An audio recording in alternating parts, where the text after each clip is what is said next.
Pumarito ako sa iyo bilang isang mensahero mula sa langit upang ibahagi ang mga katotohanang tanging ang mga anghel lamang ang makapagsusumbong sa mga pusong dalisay. Ang Panginoon, sa kanyang walang hanggang karunungan, itatuloy na gumagabay sa mga landas na iyong tinatahak. At sa paglalakbay na ito, ikaw ay napili upang maranasan ang isang bagay na banal, isang kaganapan na malapit ng maganap. Huwag magtaka, sapagkat bawat hakbang na iyong ginawa ay pinlano ng may pagmamahal at pag-aalaga. Isang paghahanda para sa dakilang bagay na nakalaan para sa iyong buhay. Ang oras na malapit ng dumating ay isang panahon ng malaking pagbabago. Sa katahimikan ng iyong kaluluwa, ramdam mo na may isang bagay na nagbabago. Maaring hindi ito maliwanag sa ngayon, ngunit malaman mong ang hangin ng Espiritu ay humihip ng malakas sa iyong puso. Ang iyong kaluluwa ay hinuhubog, nililinis, at inaalin para sa isang pagkakaisa na lampas pa sa pag-unawa ng tao. Huwag matakot, sapagkat ang pagmamahal na matutuklasan mo, isang malakas na puwersa na kayang baguhin ang lahat ng nasa iyong paligid. Isang pagmamahal mula sa Diyos na magiging lakas para sa iyong kaluluwa at sa iyong buhay. Gayunpaman, bago ka magpatuloy sa pagpasok sa ugnayang ito, may mga bagay na kailangan mong maunawaan. Bago ang lahat, kinakailangan mong maging buo sa iyong sarili. Ang Panginoon ay tumatawag sa iyo upang maglaan ng oras para sa pagpapagaling at pagpapalakas. May bahagi ng iyong pagkatao na patuloy na ginagamot. May mga sugat na kailangang pagalingin. May mga pangarap na kailangang muling buhayin. Ang oras ng paghihintay na iyong dinaranas ay hindi isang nawawalang panahon, kundi isang panahon ng pagpapabuti, kung saan bawat pilat ay gagamutin at bawat lumang pangarap ay mabubuhay muli. Pahintulutan mong tanggapin ang prosesong ito na may pesensya at tiwala, sapagkat ang perfeksyon ay dumarating sa tamang panahon at sa pamamagitan ng pagpapagaling. Ikaw ay isang mandirigma, nilalabanan ang mga labanan sa katahimikan at mag-isa sa mga sandaling dilim. Ngunit ngayon, nais ipakita sa iyo ng Panginoon ang lakas ng pagkakaisa, ang pagmamahal na ibinahagi at ang lakas ng dalawang pusong magkasama. Huwag matakot sa pagmamahal, sapagkat ito ay hindi isang kahinaan. Ang pagmamahal na iyong matutuklasan ay magiging isang makapangyarihang puwersa, ang magpapalakas sa iyo at magbibigay ng liwanag sa iyong buhay. Isang pag-ibig na banal, isang biyaya na ibinigay ng Diyos upang patibayin ang iyong kaluluwa at ang iyong buhay. Ngunit, bago mo gawin ang hakbang na iyon, kinakailangan mong mahalin ang iyong sarili. Mag-aral kang tanggapin, respetuhin, at kilalanin ang iyong sarili na malalim. Ang pagmamahal na hinahanap mo sa iba ay kailangang magsimula sa iyong sariling puso. Matutunan mong makita ang iyong sarili bilang isang minamahal na anak ng Diyos, sapagkat tanging sa ganitong paraan mo matutulungan ang iba. Ang iyong halaga ay hindi nakasalalay sa iba kundi sa iyong sariling pagkatao.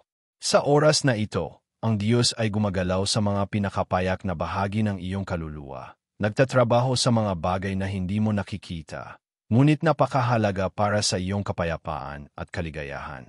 Hindi mo kailangang magmadali o pilitin ang mga bagay. Ang pagmamahal na inihanda ng Diyos para sa iyo ay darating sa tamang panahon, kapag ikaw ay handa ng tanggapin ito ng isang buo at binagong puso. Ang iyong paglalakbay ng pagtuklas sa sarili ay siyang magpapatibay sa iyong ugnayan at magbibigay ng higit pang kasiyahan. Ang mga anghel ay nagsasaya sa langit, sapagkat ang panahon ng iyong pagbabago ay malapit ng matapos. Ang Diyos ay naghahanda ng perpektong kapaligiran para sa pagsasama ng inyong mga puso. Alam ng Diyos ang mga pinakasalikot na hanggarin ng iyong kaluluwa. Kahit na tila malayo, malapit na itong maganap. Huwag hayaang ang alinlangan o takot ay magbawi ng iyong kapayapaan. Ang Panginoon ay may dakilang plano para sa iyo, at siya ay hindi nagkukulang sa kanyang mga pangako. Sa mga sandaling ito, maglaan ng oras upang magdasal. Humingi ng karunungan mula sa Diyos. Ipagdasal na ipakita sa iyo ng Panginoon ang bawat hakbang na iyong tatahakin upang makarating sa kaganapan. Ang pagmamahal ng Diyos ay isang pagmamahal na naggagabay, nagwawasto, at nagtuturo. Nais ng Diyos na magtagumpay ka, na makatagpo ka ng kapayapaan at kasiyahan, at siya ay gumagawa upang ito ay magana. Ang iyong pagtitiyaga ay gagantimpalaan, sapagka ang inihanda ng Diyos para sa iyo ay higit pa sa iyong inaasahan. Inaayos ng Panginoon ang bawat detalye ng iyong buhay, ng iyong damdamin, at ng iyong landas. Huwag mag-alala tungkol sa oras, sa hinaharap, o sa mga hindi tiyak na bagay. Ang tanging kailangan mong gawin ay magtiwala, magpahinga sa kanyang mga salita, at maging handa upang tanggapin ang mga biyayang darating sa iyong buhay. Habang ikaw ay naghihintay, unawain mo na ang oras na ito ay isang panahon ng paglago. Gamitin ang mga sandali ng katahimikan at introspection upang mas makilala mo ang iyong sarili. Ang Diyos ay may marami pang ipapaabot sa iyo sa panahon ng iyong paghihintay, at ang lahat ng matutunan mong gayon ay magiging mahalaga para sa iyong kaligayahan sa hinaharap. Ang panahon ngayon ay isang pagkakataon upang magpakatatag sa espiritual, upang maghanap ng karunungan mula sa itaas, at upang ialin ang iyong kalooban sa kalooban ng Diyos. Ang Panginoon ay naghahanda hindi lamang ng isang lalaki, kundi ng isang bagong bersyon ng iyong sarili. Ang pagkakaisang darating sa iyo, isang selebrasyon ng lahat ng iyong naging at ng lahat ng magiging. Ang pagmamahal na magiging bahagi ng iyong buhay ay magiging gantimpala sa pananampalataya na iyong ipinakita, sa tiwalang iyong inilagak sa Diyos. Ang paghihintay ay hindi mawawala. Ito ay kinakailangan upang maging ang malakas at buo mong sarili na ikaw ay itinakda upang maging. At kapag dumating ang araw na iyon, kapag ang iyong mga mata ay magtagpo at ang pagmamahal ay sumik, malalaman mong lahat ng paghihintay ay nagbunga. Ang dati ay tila malayo, ang dating tila imposible, ay magiging iyong realidad. Huwag matakot, sapagkat ang Panginoon ay inihanda na ang landas.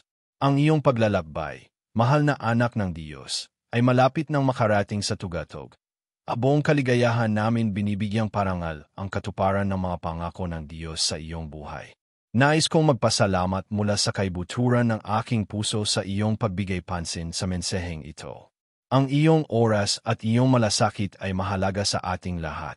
At sa mga sandaling ito, malaki ang iyong bahagi sa mas mataas na layunin na patuloy na isinasakatuparan ng Diyos sa ating mga buhay.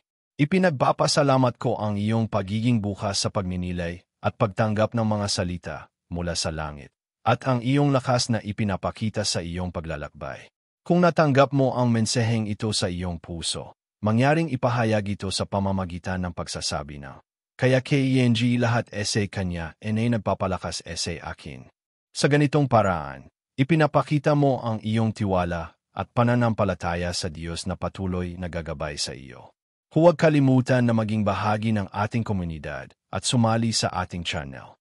Mag-subscribe at huwag kalimutang i-activate ang bell notification upang katuloy kang mapagpala at makapagpatuloy sa iyong landas na puno ng pag-asa, pananampalataya, at pagmamahal.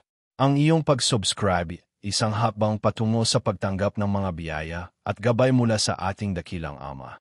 Salamat at katuloy na magsikap sa pananampalataya.